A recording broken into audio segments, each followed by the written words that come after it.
Hello. So I'm going live today with a little bit of instant analysis on Game of Thrones Season 8, Episode 5. If you've been following these analyses, you can find all of them on my website, writeyourscreenplay.com/GOT. There are 5 podcasts there going really deep into the overall engine of Game of Thrones and particularly looking at each episode and really looking at what you can learn from it as a screenwriter. So here we are in episode 5. To actually start talking about episode 5, I want to actually start by going way back to episode 1 of season 1. Because episode 5 actually starts with a moment that is a mirror of something that we saw way back at the very beginning. So way back at the very beginning, we saw Ned Stark execute a guy named Will. Will was a ranger who went out beyond the wall and encountered a White Walker, a creature, of course, that Ned Stark believed had long since gone extinct. And when he comes back, Ned, as king, carries out what he believes to be his duty, not understanding that the man is telling the truth, and executes Will. And not only does he execute Will, he brings his son to watch so that he can learn what it is to be a king. And here we are in episode 5, and episode 5 begins with a moment that is very, very similar. Except this time it's Daenerys. And this time the person being executed is Varys. And this time it's Varys who is speaking the truth that nobody wants to hear. And this time it's Daenerys who is operating as she believes a queen must operate in order to solidify her power. And you can see what's happening here thematically is that the Game of Thrones engine, right, is growing out of the stuff that's come before. And this is something that's almost always true in your screenwriting. Almost always, writers get worried that they're not going to be able to figure out what happens next. In fact, we tend to hold on to our best elements of plot, our best moments. We kind of keep them in our back pocket secretly, waiting to get there because we're afraid that we're never going to come up with something that good again or that we're going to run out of plot. But really, figuring out what happens in your script begins by looking at where you started. And as you can see, that this incredibly powerful moment, this doesn't grow out of the writer's brilliant imagination. This grows out of the first episode. This grows out of a powerful moment that started the whole thing going. We're watching a story about the mistakes that leaders make. Not necessarily evil leaders, although Daenerys is certainly turning that way, but leaders who believe that they are doing the right thing. So connected to that theme is another theme. And this is what I'm going to be going into next week in my full podcast analysis of Game of Thrones. Because there are 3 different levels of every episode of every TV show, every movie, every web series, every dramatic story. There are always 3 different levels. The first level is the structure, right? The structure of the character's journey, the choices that the characters are making or how they are changing. The second level is much deeper. It's the psychological reality of the character. It's the emotional needs of the character that are driving the character, not the conscious desire to be queen, but the subconscious desire to be loved by her subjects. Not the conscious desire to murder a small boy who has seen you with your sister, but the subconscious desire for love. So you have the primary structure, right, which grows out of I want this. And then you have the secondary structure, which, you have the primary structure, and then you have the deeper emotional structure, right, which grows out of these primal desires that we all have. Because let's face it, most of us are never going to be fighting to gain a throne. But all of us know what it's like to need love, to need comfort, to need respect, to need revenge, right? These are those primal needs that drive all of us. So first level of structure, this is what I want. Second level of structure, this primal structure that we connect to here, that we understand. And you can see how that primal structure works, because here's Jaime and Cersei.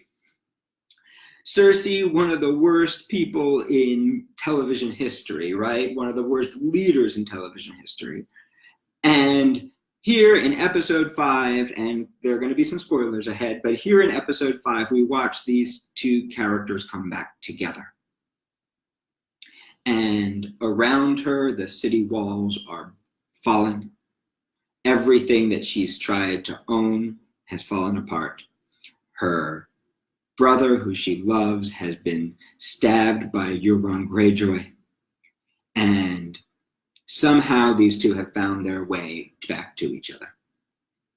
And despite the fact that we hate Cersei, and despite the fact that we really wanted Jaime to stay with Brienne, here's this beautiful moment between the two of them where they come back together. And your feeling at that moment is a genuine emotional reaction, or at least mine was, to these two people who shouldn't be together, who are coming back together at the end. And of course, that leads up to that powerful last moment between these two characters, when he's holding her in his arms and he says, the only thing that matters is us. And you can see that that's a completion of his arc, right? That's a completion of his character's change. It's a completion of his journey as a character.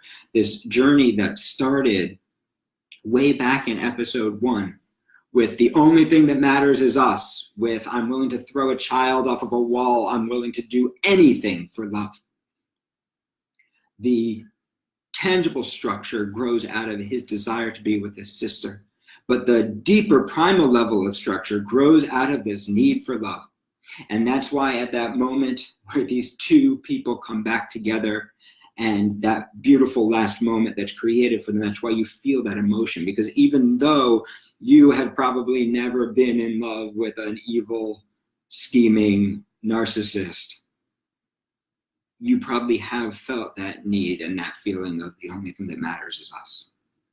And it's also structurally a very sad journey for Jaime, because we've watched Jaime go from the only thing that matters is us to actually caring about other people, to actually going on a journey that's led him away from his sister, away from his selfishness, away from his problems, away from his family, away from who he used to be. We've watched him go on this huge journey all the way to Brienne. And then we've found him coming full circle. A lot of people think of a change, of a character's change, as a journey from A to Z, and that is sometimes the way a change works. But other times, a change works more like a spiral, where the character actually comes back over the same ground in a different way. And you can see that kind of spiraling structure happening on the entire franchise level, with this echo of that very first scene with Ned Stark going over the same ground in a different way, another person with good intentions being executed by a leader with good intentions. And you can see that journey, that spiral going back around with Jaime Lannister, who's gone just to the brink of becoming a different human being and found his way back to his sister. So there is the level of structure that's driven by the plot and the character's journey, the way we traditionally think of structure. And then there's the ways the characters change in relation to the emotional needs inside of them, that primal structure that's really driving them. And the third level, so plot structure, emotional structure. The third level is called thematic structure. The third level is how all these things tie together around a theme.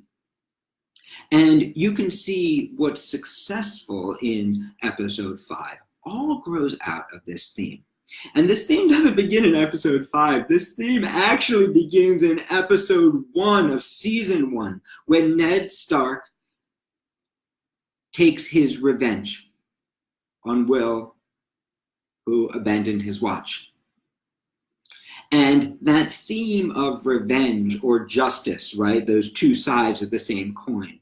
That theme of revenge connects to the emotional need that's all mixed up with love and revenge and comfort and justice and respect and all these different things that are driving the characters on the primal level.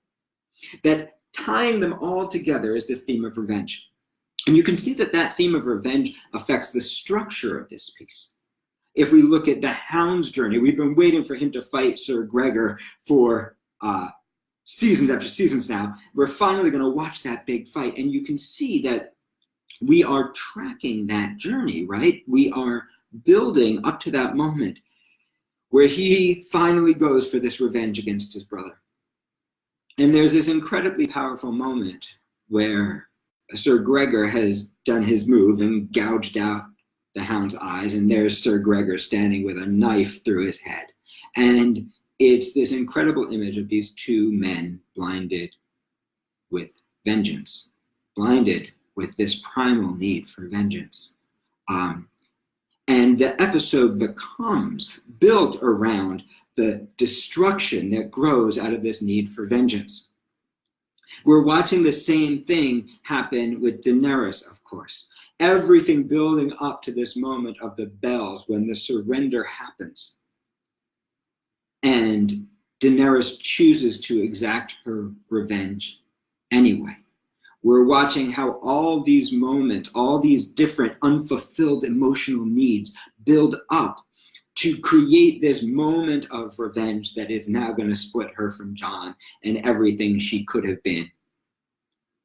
And finally, we're going to watch that theme of revenge play through Arya Stark, who has spent the entire franchise traveling around with her list of people that she has to kill, who has come all the way back to be the one to kill Cersei. And what we watch at the end of that episode is we watch Arya let go of revenge in order to help a normal human being, in order to help a common person. We let her let go of that need for revenge in order to do the right thing at the moment.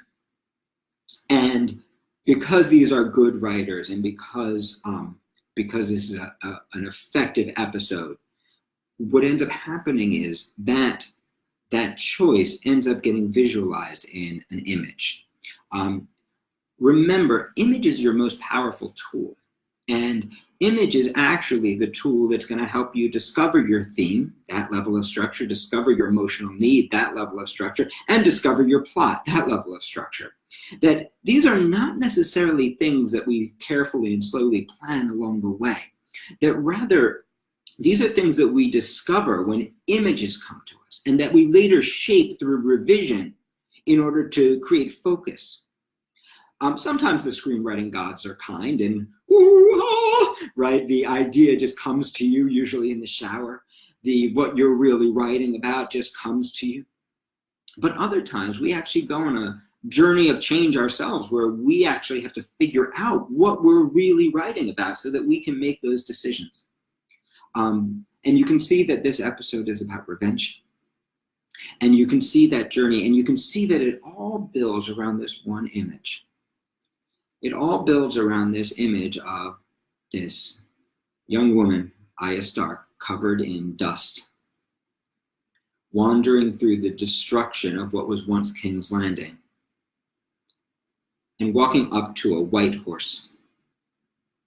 And you can see that that image tells the whole story of Arya's change in this scene. That one image tells the whole story of Arya's arc as a character. That in fact, even if you didn't know the whole structure of what you were building, the moment you have that image, you can start to navigate towards it, going, how do I get to that moment where Arya walks up to that white horse? And you can see that this is not a naturalistic moment. This is not a realistic moment. This is not a, that we didn't position and maneuver the horse. It's not a plot moment. This is a dream moment. This is one of those moments that comes to you like a dream, that feels like a dream, that reverberates on the symbolic level, on the thematic level, on the emotional need level, and on the plot level, all three at the same time. So what I'd encourage you to do is, if you're working in a very literal way, there's nothing wrong with that. If you have a little flashcard that says revenge on it and you want to work that way to keep yourself focused so that you can dig deeply around a theme, well, that's a totally reasonable way to work. And a lot of great writers have done that. Paddy Chayefsky, for example, used to just literally write one theme. And his rule for himself was he could write anything he wanted, so long as it was something about that theme. And if you're working in that literal way, make sure to push yourself to work in the metaphorical way as well. Not just to create the things that you can plan, but rather to go, well, what does the visual representation of that look like or feel like?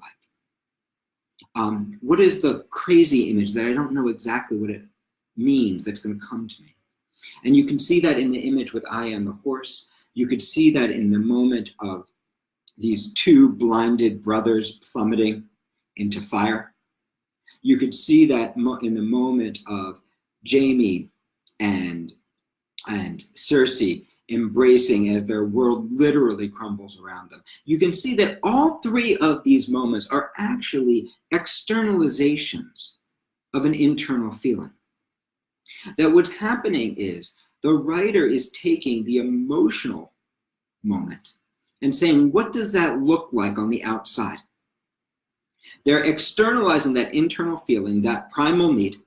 They're finding a way to weave it into an intellectually sensible structure. And they're doing all of it to serve this theme, to look very deeply at this question of revenge. Where does it come from? What does it mean? And can we transcend it? So if you enjoyed this analysis, definitely check out my website, writeyourscreenplay.com/GOT, where you can see a full breakdown of each episode of season 8, as well as a deep explanation of how the engine of Game of Thrones, the whole series, works. So check that out, and I will be back next week for the final installment of this series.